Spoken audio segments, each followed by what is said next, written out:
Assalamualaikum warahmatullahi wabarakatuh. Alhamdulillah rabbil alamin, hamdan yuwafi ni'amahu wa yukafi'u mazidah.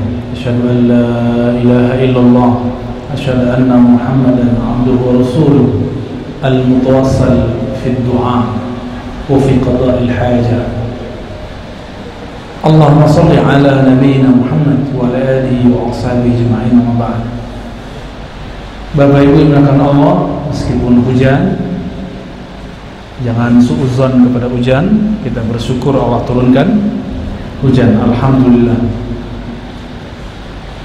Tema yang akan kita bahas adalah at-tawassul dalam berdoa. Sebelum masuk ke hadis-hadis Nabi, kita harus definisikan dulu tawassul yang dimaksud yang mana. Karena di Indonesia kalimat tawassul ada dua. Pertama, tawassul berarti kirim Fatihah, ila ruhi fulan, ila ruhi fulan, lalu disebut itu tawassul. Misalnya ila hadratin Nabi Mustafa sallallahu alaihi wasallam Fatihah.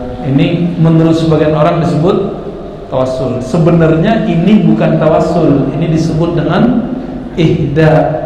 Ihda itu hadiah, kirim hadiah pahala bacaan. Berbeda dengan tawassul, itu tidak termasuk tawassul ya. Lalu tawassul apa? Tawassul yang benar penggunaannya dalam bahasa ilmu fiqih dan ilmu hadis adalah ayyattakhidha wasilatan fid du'a ila Allah. Mencari atau menjadikan atau menyebut wasilah, suatu perantara, mediator dalam berdoa kepada Allah Ta'ala, tapi tetap meminta kepada Allah, mintanya kepada Allah. Adapun ini cuma untuk memperkuat. Kita sudah cek hadis-hadis mengenai tawassul, ternyata kita ketemu beberapa teks. Kalau di Quran itu tidak ada yang eksplisit. Ayat yang menyebut wabtaghu ilaihil wasilah, tafsirnya diperdebatkan. Adapun hadis mengenai tawassul itu jelas, sharih, bayyin. Dalam riwayat Imam Tirmizi, Imam Ibnu Majah dan Imam Ahmad, kita dapat menemukan beberapa redaksi mengenai tawassul. Ini sebagai contoh. Imam Tirmizi, murid Imam Bukhari, punya kitab judulnya Al-Jami' As-Sahih, cuma dikenal dengan Sunan Tirmizi. Jadi menurut beliau hadis ini sahih. Apa kata beliau? Ja'a rajulun dharir, datang seorang yang buta kepada Rasulullah sallallahu alaihi wasallam. Orang yang buta ini mengatakan, "Ya Rasulullah, ud'uli. Tolong doakan supaya mataku sembuh dari kebutaan." Itu doa siapa? Permintaan siapa? Orang yang buta. Lalu Nabi mengatakan, "In syi'ta akhartu lak fa huwa khair." Jika kamu mau, aku akhirkan. Artinya kamu tidak usah minta doa itu lebih baik bagimu.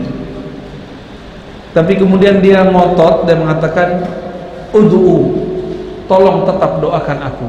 Akhirnya Nabi mengatakan, "Asbighil wudu, sempurnakan wudu'mu." Lalu yang kedua, sholli rakaatain, salat 2 rakaat, kita sebut dengan salat hajat. Jadi salat hajat ini dalilnya. Dan yang ketiga, faqul, baca doa ini. Apa doanya? Diriwayatkan dengan berbagai redaksi. Satu, kita gabung aja ya.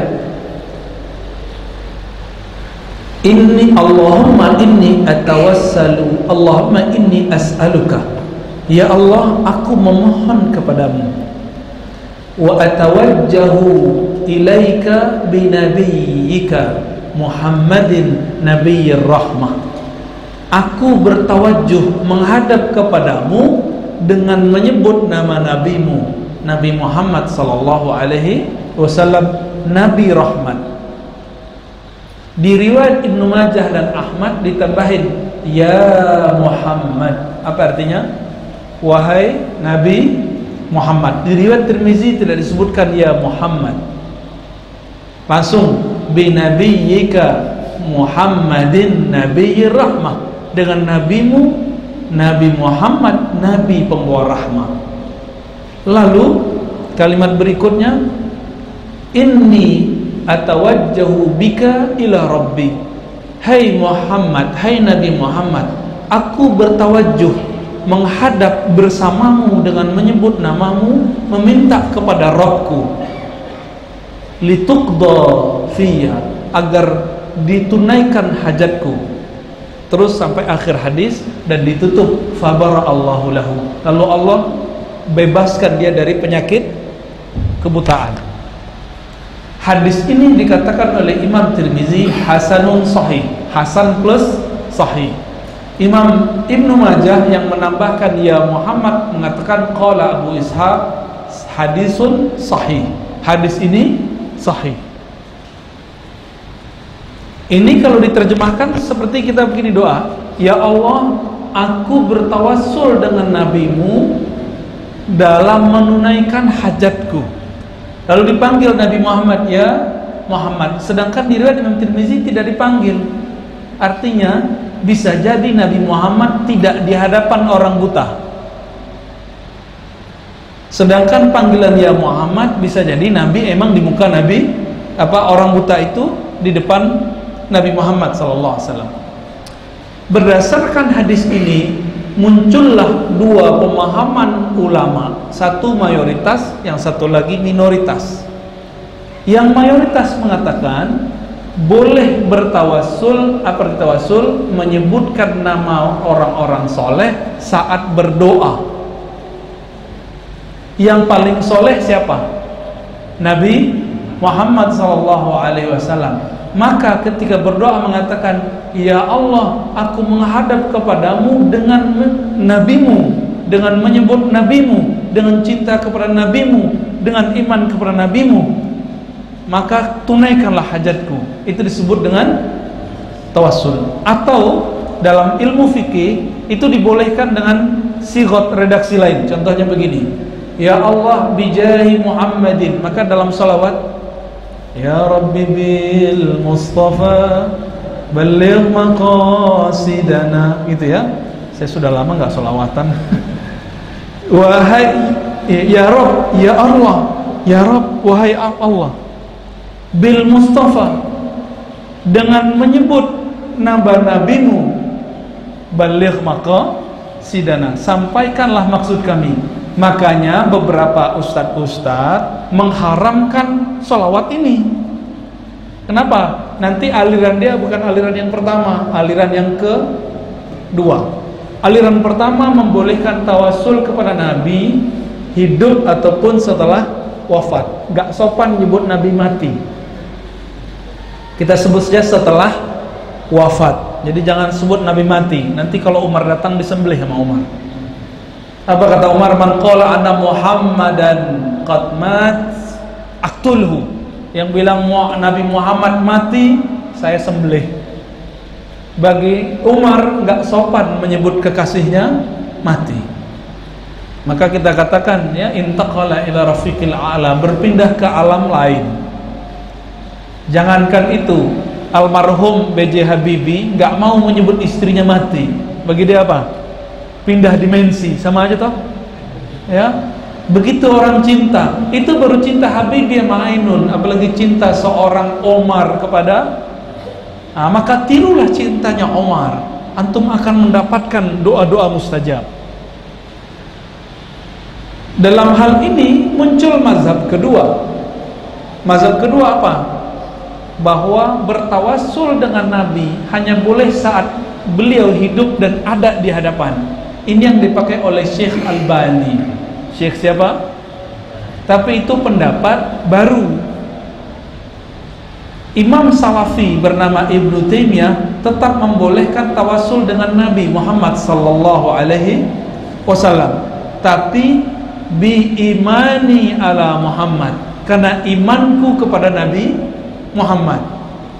Bedanya sama orang yang berakidah Ahlussunnah, Asy'ariyah, Maturidiyah dan para sufi, mereka mengatakan bihubbina ila Muhammad, dengan cinta kami ke Nabi Muhammad, atau bizati Muhammad, karena kemuliaan zat Nabi Muhammad SAW. Ini perbedaannya.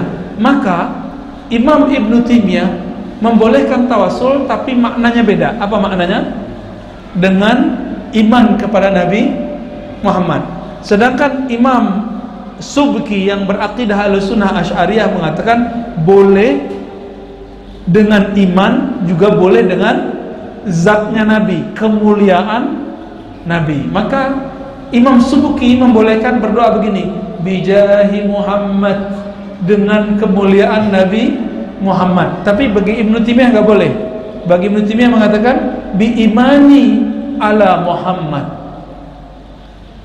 dengan imanku atas Muhammad atau ila Muhammad, kepada Nabi Muhammad. Jadi perbedaannya bukan di perbedaan lafaz, perbedaannya di mana? Di makna. Namun kata kuncinya, Ibnu Taimiyah membolehkan tawasul dengan Nabi walaupun Nabi sudah wafat. Sedangkan Syekh Albani yang Salafi modal baru mengatakan tidak boleh sama sekali. Diikuti oleh Syekh Saleh Fauzan yang kitabnya sekarang dipakai di beberapa pesantren-pesantren Ahlussunnah Asy'ariyah di Indonesia. Akhirnya santri-santri pesantren-pesantren yang gunakan ini akidahnya nggak jelas. Akidahnya sudah nggak jelas. Mohon maaf, itu sudah banyak. Saya sudah pernah singgung beberapa waktu lalu, mungkin di awal tahun kali ya. Itu beberapa pesantren menggunakan buku akidahnya siapa? Syekh Saleh Fauzan. Oh, ini untuk perbandingan Ustaz. Mau bandingin apa? Yang satu aja belum mantap. Orang kalau mau membandingkan, mantapkan dulu satu manhaj, baru bisa bandingkan dengan manhaj yang lain. Jangan kayak di beberapa kampus negeri, belajar fikih komparatif, fikih perbandingan, muqaron, tapi belum ngerti satu fikih. Fikih Syafi'i aja belum ngerti, udah langsung perbandingan fikih, maka jadi kacau.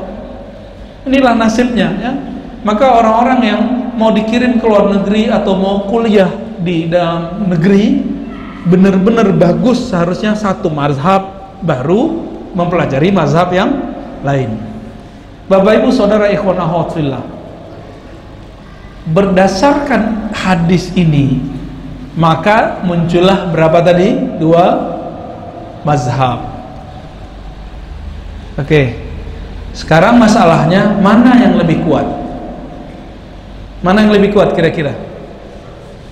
Menurut antum mana yang lebih kuat? Kalau kata Syekh Saleh Fauzan, tawassul dan istighosah dengan orang mati, bahkan itu nabi yang sudah wafat, itu musyrik, syirkul akbar, asyirkul akbar, syirik yang besar.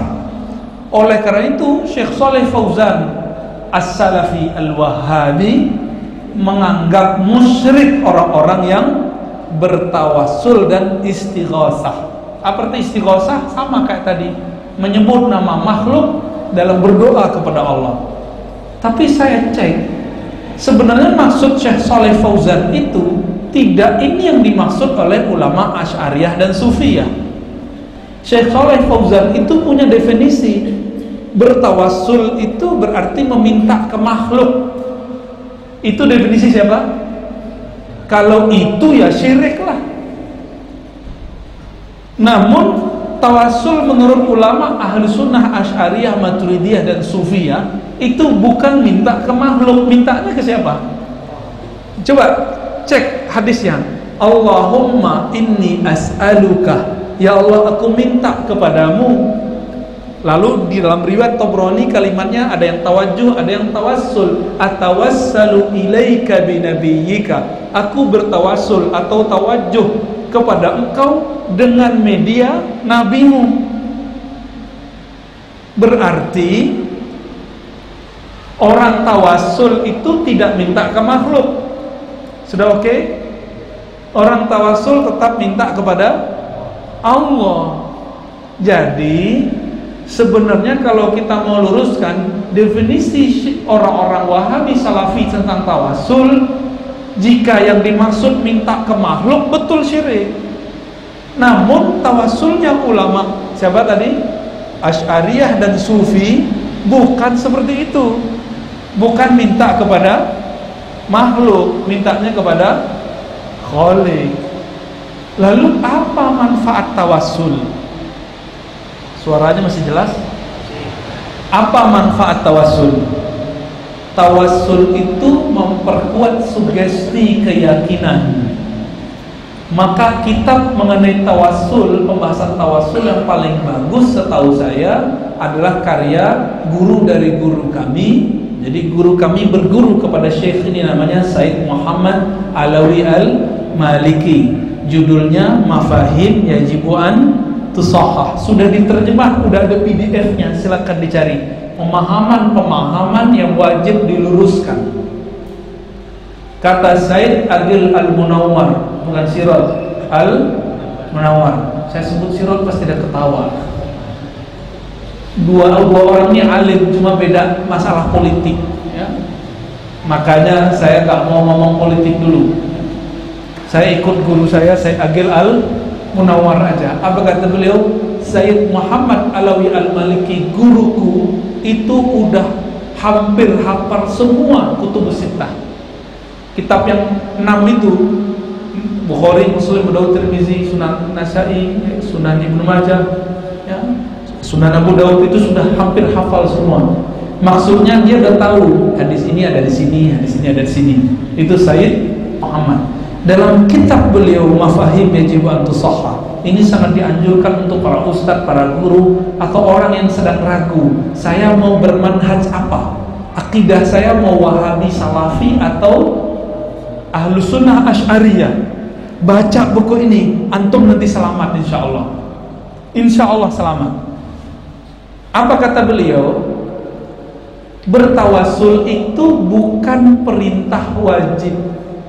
Tawassul itu cuma mubah, alternatif, boleh. Berarti kalau doa nggak mesti bertawassul. Tawassul yang dimaksud apa tadi? Menyebut nama Nabi atau orang soleh saat berdoa. Adapun kirim Fatihah itu tidak disebut dengan tawassul, ya. Kalau itu nggak ada perdebatan sebenarnya. Kalau mengatakan ila hadratin Nabi Mustafa sallallahu alaihi wasallam ila fulan ila fulan, itu boleh. Bahkan Ibnu Taimiyah bilang sampai, Ibnu Qayyim bilang sampai, Muhammad bin Abdul Wahab bilang sampai. Tetapi yang sekarang bilang nggak nyampe. Kayaknya mereka lebih pintar dari imamnya, ya. Ya, itulah muskilahnya, persoalannya. Jadi kayaknya kita lebih dekat ke Imam Ibnu Taimiyah daripada mereka, ya. Ya. Kayaknya kita lebih dekat ke Syekhul Islam daripada mereka-mereka itu. Ini yang dikatakan oleh Hadratus Syekh Hasyim Asy'ari. Apa kata beliau? Mereka yang ngaku salafiyah itu jauh dari ulama salaf. Justru kita yang dekat ke ulama salaf. Maka kalau jalan-jalan ke Jawa, nama pesantrennya Ma'had As-Salafiyah. Salafiyah di situ untuk memberikan alternatif tawaran bahwa salafi yang tepat itu ini, atau salafiyah bermakna tradisional. Wallahu a'lam. Jadi perdebatan ini sudah muncul lama, ya. Nah, terlepas dari itu semua, kira-kira mana yang kuat? Yang akidah Imam Asy'ariyah dan para sufi itu, atau versi Syekh Shalih Fauzan Albani yang Wahabi Salafi? Mana yang kuat? Yang kuat yang pertama, karena itu mayoritas dan sesuai dengan kaidahnya. Kalau ingin membaca lebih lanjut, saya belum tahu sudah ada terjemahannya atau belum. Sayyid Ahmad Zaini Dahlan itu guru dari para guru-guru ulama di dunia di Mekah dulu, sebelum ada negara Saudi. Tapi Wahabi sudah 2 kali bangkit dan gagal. Bangkit gagal. Yang ketiga baru menang 1924 karena Turki Utsmani kalah. Kalahnya bukan oleh Wahabi, kalahnya oleh Kemal Atatürk. Maka kesempatan itu diambil oleh Ahli Saud, keluarga Saud, untuk mendirikan kerajaan Saudi. Itulah Wahabi generasi 3. Ya, itu generasi 3 1924. Sebelumnya Syekh Sayyid Ahmad Zaini Dahlan sudah nulis buku Fitnah Al-Wahhabiyah, kekacauan-kekacauan Wahabi. Dan yang kedua Ar-Raddu Alal Wahabiyah. Yang kedua ini keren sekali. Yang kedua ini menjelaskan bahwa tawassul yang dimaksud oleh Ahlus Sunnah Asy'ariyah dan para Sufi bukan minta kepada makhluk, tapi tetap minta kepada Khaliq. Diperlurus di situ. Justru, nah ini yang menarik. Imam Ahmad Zaini Dahlan mengatakan apa? Saya kaget ini kalimatnya. Ketika para Wahabiyah mengatakan bertawassul dengan Nabi yang masih hidup dan hadir di depan, itu boleh. Berarti kelompok Wahabi meyakini bahwa makhluk punya pengaruh dalam doa. Justru inilah syirik, kata siapa? Sayyid Ahmad Zaini Dahlan. Inilah syirik yang tersembunyi.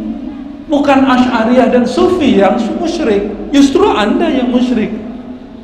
Wah, itu pintar sekali ya, Imam Sayyid Ahmad Zaini Dahlan.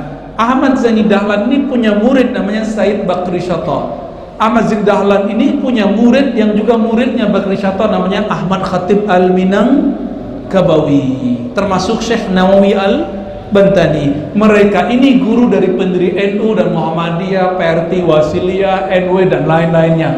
Jadi orang-orang kita jalur akidahnya ke imam ini. Maka dari dulu kita sudah biasa dengar ya Rabbi bil Mustafa baligh maqasidana, udah biasa. Allahumma bijahi Abdul Qadir Jilani, ya Allah dengan cinta dan kemuliaan kami kepada Abdul Qadir Jilani, maka ya Allah kabulkan doa kami. Mintanya ke siapa? Tetap ke Allah, bukan ke Syekh Abdul Qadir Jilani. Bijahi Bahauddin Naqsyabandi, bijahi Abul Hasan Syazili. Itu para sufi. Tetap kita tanya, kamu minta ke Syazili, kamu minta ke Naqsyabandi? Enggak, kata mereka. Minta tetap kepada Allah, supaya yakin kami sebut, kami cinta mereka, kami meyakini kemuliaan mereka sebagai wali Allah. Cuma sekedar itu.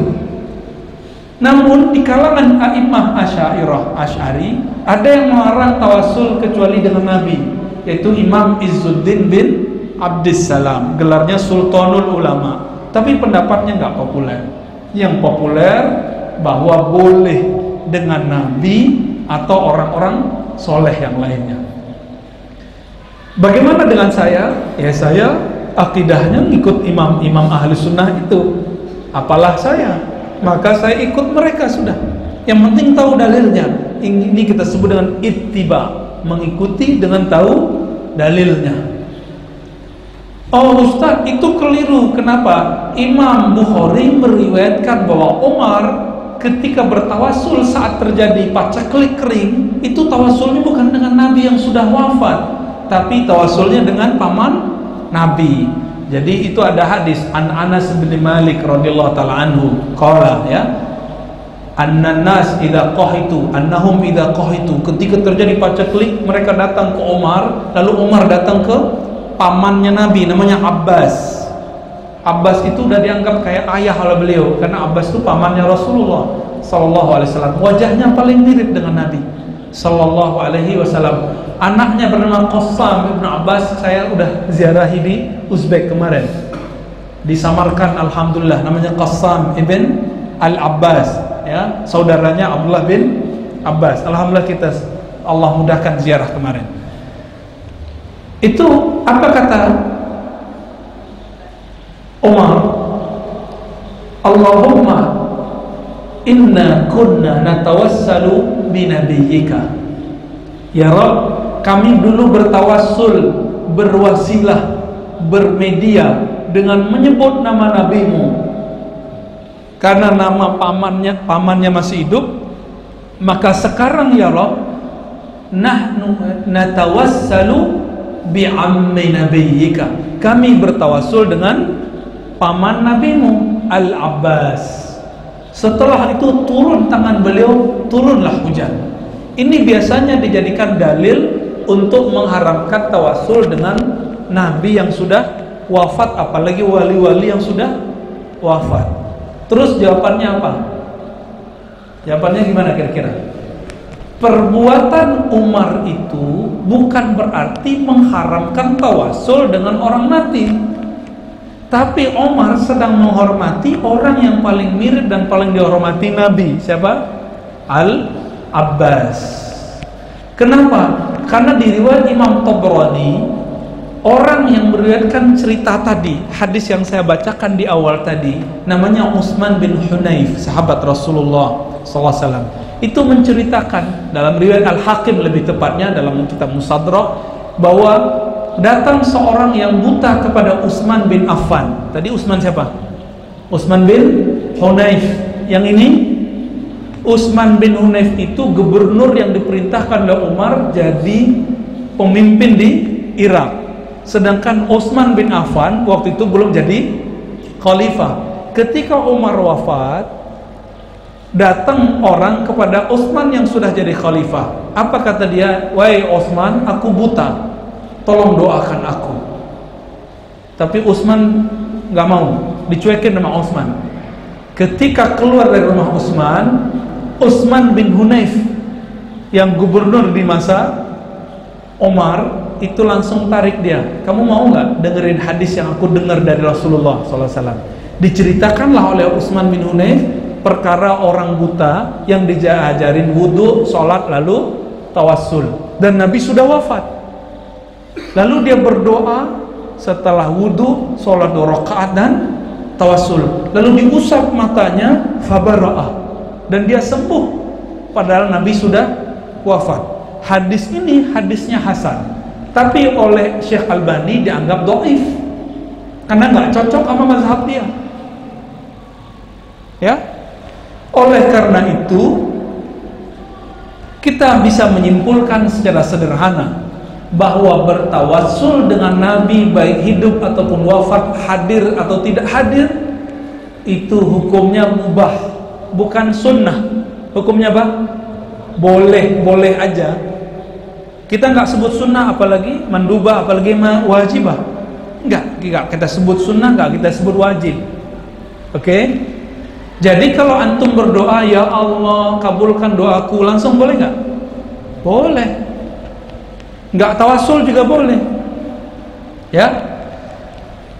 Pada praktek belakangan yang sering bertawassul itu adalah ulama-ulama tarekat sufi. Makanya kemudian setiap sufi oleh pengikut manhaj salafi dianggap musyrik, zindik. Kenapa? Karena gagal dalam memahami realitas sufi, amalan-amalan sufi. Dikira para sufi menyembah para guru. Seperti tuduhan dari salah satu ustadz di Jakarta bahwa Sayyid Muhammad, gurunya juga di Mekah, mengatakan Sayyid Muhammad itu sesembahan selain Allah yang disembah oleh para sufi. Allahu Akbar. Bahkan ada ustadz di Jakarta mengatakan apa? Cium tangan guru itu separuh sujud. Pakai bahasa Arab lagi. Takbil yad nisfu sujud. Dikira sama muridnya itu hadis atau Quran. Padahal itu bahasa dia yang diarab-arabkan. Akhirnya apa yang terjadi? Murid-muridnya kalau ngeliat ada orang cium tangan dianggap itu murid. Oh, itu jamaah musyrik. Bahaya nggak? Bahaya sekali. Walaupun ustadz ini nggak pernah mempergunjingkan orang, nggak pernah kritik orang secara sebut nama, tapi dia mengkritisi amalan ulama Ahlussunnah terang-terangan, dan itu lebih bahaya. Lalu mengklaim perkataan dia maqalallahu wa rasuluhu, perkataan dia, ajaran dia itu adalah ajaran Allah dan Rasulnya.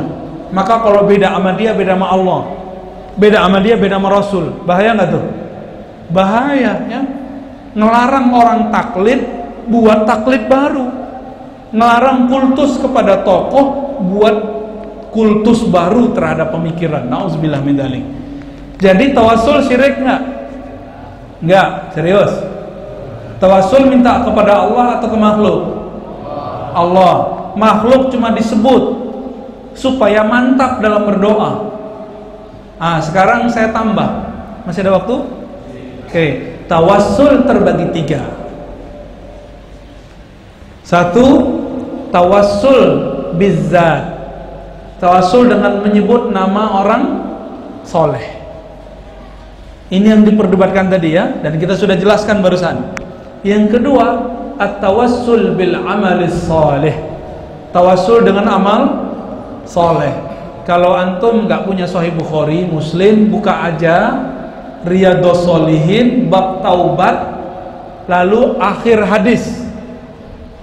hadis dari bab taubat. Ketemu di situ 3 orang yang terjebak masuk goa, lalu semuanya bertawassul dengan menyebut amal solehnya agar dibuka. Yang 1 baru kebuka dikit, yang 2 kebuka, yang ketiga baru kebuka setengah, dan mereka bisa keluar semua. Berarti tawassul boleh dengan amal. Pertanyaannya, kalau boleh tawassul dengan amal soleh, boleh gak tawassul dengan orang soleh? Adakah amal soleh tanpa orang soleh? Oleh karena itu, dalam akidah Ahlussunnah, Asy'ariyah, Maturidiyah dan Sufiyah, kalau bertawassul dengan amal soleh boleh, apalagi dengan orang soleh. Gitu. Yang paling soleh siapa tadi? Nabi Muhammad SAW. Lalu para ulama, sahabat, tabi'in, ashabu Badar, terus sampai hari ini ulama-ulama wali Allah, pejuang-pejuang fisabilillah. Apa kata mereka? Oh, Nabi sudah mati. Ya Rabb, para syuhada aja nggak boleh disebut mati, apalagi nyebut Nabi mati. Wala taqulu liman yuqtalu fi sabilillahi amwat. Kamu jangan pernah sebut para syuhada itu mati. Itu su'ul adab. Kenapa? Mereka ahya'un inda rabbihim yurzakun. Mereka masih hidup di sisi Rabb mereka, dapat rezeki kemuliaan dari Allah Ta'ala. Jadi yang bilang para syuhada mati itu su'ul adab, apalagi bilang nabinya para syuhada mati nggak bisa bermanfaat. Itu lebih buruk adab nggak? Lebih buruk adab. Cuma kita suhusnuzon aja. Mungkin mereka pengen tulus akidahnya, tapi main hantam-hantam. Ya. Yang ketiga kita bahas setelah sholat Isya. Insya Allah. Allahumma salli ala nabiyina Muhammad. Assalamualaikum warahmatullahi wabarakatuh. Alhamdulillah.